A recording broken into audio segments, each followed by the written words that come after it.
Caesarean delivery होने के बाद हम जब मरीज़ों को डिस्चार्ज करते हैं तीसरे दिन, तो हम सारी बातें समझा के भेजते हैं कि उन्हें अपना रख रखाव कैसे करना है, हाइजीन कैसे मेंटेन करनी है, क्या खाना है क्या नहीं खाना। पर फिर भी जब मरीज़ हमारे पास ओपीडी में स्टिच रिमूवल के लिए आते हैं, तो हमारी सारी सलाह की ऐसी की तैसी कर देते हैं। वो ना पानी पी रहे होते हैं, ना अच्छे से खुराक ले रहे होते हैं, और तो और इतना कम खाना खा के आते हैं कि उन्हें चक्कर तक आ रहे होते हैं। तो नमस्कार, मैं डॉक्टर पूजा रावल, आपकी गायनेकोलॉजिस्ट फ्रेंड, आज आपकी सारी सिजेरियन डिलीवरी के बाद जो भी क्वेरीज हैं उनका जवाब देने आई हूँ। और अगर आप हमसे ओपीडी में कुछ नहीं पूछ पाते तो ये वीडियो आपकी सारी प्रॉब्लम सॉल्व कर देगी। सबसे पहली बात, पानी पीने से पेट नहीं फूलता है। आपने 10 से 12 ग्लास पानी पीना है। अगर आप फ्रिज का पानी नहीं पीना चाहते गर्मी के मौसम में, तो आप मटके का पानी पी सकते हैं। अजवाइन का पानी आप बीच बीच में ले सकते हैं, बट टोटली आप अजवाइन के पानी पे नहीं रहिए, क्योंकि वो आप ज़्यादा पी नहीं पाएंगे। अगर वो भी लें तो उसको भी ठंडा करके पिए। पानी बहुत ही फायदेमंद है इस टाइम पीरियड में, क्योंकि आपकी ब्रेस्ट फीड अच्छे से बनती है, आपको यूरिनरी ट्रैक्ट इन्फेक्शंस नहीं होते हैं इस टाइम पे पानी ज़्यादा लेंगे तो, और आपकी कॉन्स्टिपेशन भी पानी अच्छा पीने से नहीं होती है, जो कि डिलीवरी के बाद बहुत कॉमन चीज़ है। दूसरी चीज़, मैं आती हूँ आपकी डाइट पे। डाइट को लेके तो इतनी सारी मिथ्स हैं कि मैं क्या बताऊँ। डाइट आपको भरपूर पेट भर के लेनी है, न्यूट्रिशियस डाइट लेनी है, प्रोटीन रिच डाइट लेनी है। डाइट में आपके कैल्शियम रिच इंग्रेडिएंट्स होने चाहिए, जैसे कि दूध, दही, छाछ, आप सब कुछ ले सकते हैं। दही आप ताज़ी जमाई हुई ले सकते हैं अगर आप ठंडी नहीं खाना चाहते हैं। दूध तो कम से कम आपको 1 लीटर पीना चाहिए। खाना आपने 3-4 टाइम, जब भी जितना भी आप खाना चाहते हैं, फ्रीक्वेंट मील्स लीजिए, पेट भर के खाइए, प्रोटीन रिच खाना खाइए। आप अगर एग लेते हैं तो एग ले सकते हैं। नॉनवेज अगर आप लेते हैं तो आप चिकन सूप वगैरह आराम से ले सकते हैं। खाने पे कोई कटौती आपने नहीं करनी, इन सब चीज़ों से आपका पेट नहीं फूलेगा। आपने सीजनल फ्रूट्स लेने हैं, जो भी सीज़न के फ्रूट्स हैं वही खाएं, कोई एक्सोटिक फ्रूट्स आपने नहीं लेने। ड्राई फ्रूट्स आप भिगो के आराम से ले सकते हैं। 10-12 बादाम, 1-2 अखरोट, किशमिश वगैरह आप बड़े आराम से, अंजीर भी आप भिगो के ले सकते हैं। हरी सब्जियां जैसे पालक, मेथी, ये सब अगर आप लेंगे तो आपका हीमोग्लोबिन भी फॉल नहीं करेगा। आपने रोटी खानी है, सिर्फ दलिया खिचड़ी नहीं खाना है। रोटी आप मिस्सी रोटी भी खा सकते हैं, और आप चावल, दाल, राजमा, छोले सब कुछ खा सकते हैं। इससे बच्चे के पेट में दर्द नहीं हो सकता। पर हाँ, जिस बात का ध्यान आपको रखना है, आपको बहुत ज़्यादा मिर्च मसालेदार नहीं खाना, क्योंकि आपकी एंटीबायोटिक्स चल रही होती हैं। ज़्यादा घी तेल डाल के भी नहीं खाना। हैवी खाना खाएंगे तो आपको एसिडिटी हो जाएगी। आप अपना हीमोग्लोबिन मेंटेन करने के लिए अनार, सेब, जिसमें आयरन कंटेंट अच्छा होता है, ऐसे फल भी खा सकते हैं। एसिडिटी के लिए वैसे तो हम डॉक्टर्स आपको दवाइयाँ प्रिस्क्राइब करके देते हैं, बट आपने जो ध्यान रखना है वो ये है कि खाना खाने के बाद, अपने जितने भी मील्स आप खाते हैं उसके बाद 10-15 मिनट बाद ज़रूर वॉक करिए। 10-15 मिनट तक ज़रूर वॉक करिए। आप चलेंगे फिरेंगे तो आपको गैस्ट्राइटिस कम होगा और भारीपन भी नहीं महसूस होगा।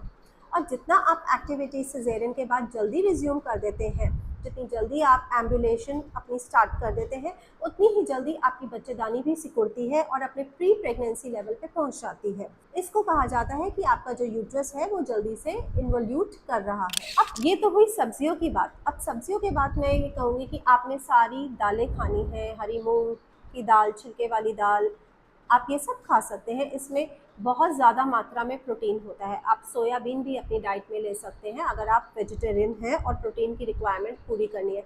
आप किनुआ भी अपनी डाइट पे खा सकते हैं, इसमें भी प्रोटीन बहुत अच्छा होता है। आप सब्जियों को ज़्यादा तेल में मत बनाइए, थोड़ा हल्का सा छौंक दे के नमक, मिर्च, ज़ीरा, काली मिर्च और हल्की सी हरी मिर्च डाल के आप अपनी सब्जियां बनवा सकते हैं। अब सवाल आता है कि नहाना है या नहीं। आपने नहाना है, वाटरप्रूफ ड्रेसिंग हम आपकी कर देते हैं। उसके बाद आपने नहाना है। हाथ जितनी बार भी वॉशरूम यूज़ करें, आपने अपने हाथों की सारी सफाई करनी है। नेल्स काट के रखने हैं, सिर धोना है, हेड को एक बार आप ऑयल मसाज करके उसके बाद हेयर शैम्पू कर लगा सकते हैं। आपने गंदा बिल्कुल नहीं रहना है। जितनी आप साफ सफाई रखेंगे उतना आपके लिए और आपके बच्चे के लिए अच्छा रहेगा, बच्चा इन्फेक्शन फ्री रहेगा। आप स्टूल या चेयर पे बैठ के नहा सकते हैं बड़े आराम से। अब आपने यूरिन और स्टूल कैसे पास करना है, हम ज़्यादातर आपको ये एडवाइस करते हैं कि 2-2.5 महीने तक आप नीचे ना बैठें, यानी जैसे इंडियन टॉयलेट ना यूज़ करें, आप इंग्लिश टॉयलेट यूज़ कर सकते हैं ताकि ज़्यादा स्ट्रेन ना पड़े। और अगर आपके घर में इंडियन टॉयलेट नहीं है तो आप एक कुर्सी ले सकते हैं और उसमें, या स्टूल ले सकते हैं, उसमें आप एक गोल छेद करा सकते हैं और फिर यूरिन और स्टूल पास कर सकते हैं। टांगों के सपोर्ट के लिए आप एब्डोमिनल बेल्ट भी लगा सकते हैं, उससे आपको एक अच्छा सा सपोर्ट मिल जाता है और ग्रिप मिल जाती है। और अगर वैसे तो हम आजकल बहुत ही नीचे स्कार देते हैं, इंसिजन जो फाइनेंशियल इंसिजन होता है बहुत नीचे देते हैं, और आप अगर आपको नहीं कोई ज़रूरत महसूस होती तो बिना बेल्ट के भी आपका काम चल सकता है। दूसरी, मैंने एक शॉर्ट वीडियो बनाई हुई है कि आपको सिजेरियन के बाद कैसे बेड से उठना है। आपने करवट लेके फिर उठना है, आप उस वीडियो को भी देख सकते हैं। डायरेक्ट आपने पेट पे प्रेशर देके नहीं उठना, आपने अपने आप ही अपने बेड से उठना है। इनिशियली 2-3 दिन आपको सपोर्ट की ज़रूरत पड़ सकती है, पर जब तक आप हॉस्पिटल से घर जाते हैं आप खुद उठना बैठना शुरू कीजिए, किसी के सपोर्ट की ज़रूरत नहीं है। हाँ, अगर आपको बहुत कमज़ोरी महसूस हो रही है या आपको ब्लैकआउट्स जैसा लगता है तो ज़रूर किसी का सपोर्ट लीजिए ताकि आप गिर ना जाए। वैसे तो हम जब पेशेंट को सिजेरियन के बाद डिस्चार्ज करते हैं, हम देखते हैं कि वो स्टूल पास करके डिस्चार्ज हो, और घर जाके कई कई लोगों को बहुत कब्जी हो जाती है, तो अगर आपको ज़्यादा कब्जी है तो आप एक लैक्सेटिव अपने डॉक्टर से लिखवा सकते हैं। वो रात को आप 2 ढक्कन पी लेंगे तो आपको सुबह मोशन पास हो जाएगा। और फिर भी नहीं अगर आपको मोशन पास होता है और आप बहुत कॉन्स्टिपेटेड हैं तो आप अपने हॉस्पिटल जाके अनीमा तक लगवा सकते हैं। और एक चीज़ जो मैं कहना चाहूँगी, आपने ब्रश करना है, आप सॉफ्ट ब्रश यूज़ कर सकते हैं और ब्रश ज़रूर करिए। यूजुअली ये प्रथा है कि औरतें 40 दिन तक ब्रश नहीं करती, कहती हैं दांत कच्चे हो जाते हैं। ऐसा बिल्कुल भी नहीं है। आपने अपने आप को बहुत ज़्यादा कपड़ों से नहीं ढकना है डिलीवरी के बाद। आपने कंफर्टेबल एनवायरनमेंट में रहना है। एसी भी आप यूज़ कर सकते हैं 27 से 28 डिग्री का टेम्परेचर मेंटेन करके। और अगर आपके घर में एसी नहीं है, आप कूलर, फैन का भी इस्तेमाल कर सकते हैं। प्लीज़ कंफर्टेबल रहिए, स्टे हाइड्रेटेड, अपना ध्यान रखिए। रेस्ट भी आपने एडिक्वेट लेना है। आपने जब बच्चा सोए तब आप उसके साथ सोइए, और जब बच्चा जागे तब आप उसके साथ जागिए। अगर आप अपनी साइकिल को बच्चे के साइकिल के अकॉर्डिंग कर लेंगे तो आप बिल्कुल भी दुखी नहीं होंगे। और दूसरी चीज़, प्रेगनेंसी के बाद और सिजेरियन के बाद खास तौर से पेशेंट्स कहते हैं हमें जो कमर में टीका लगा था, जो स्पाइनल इंजेक्शन दिया गया था, उसे हमें कमर में दर्द बैठ गया।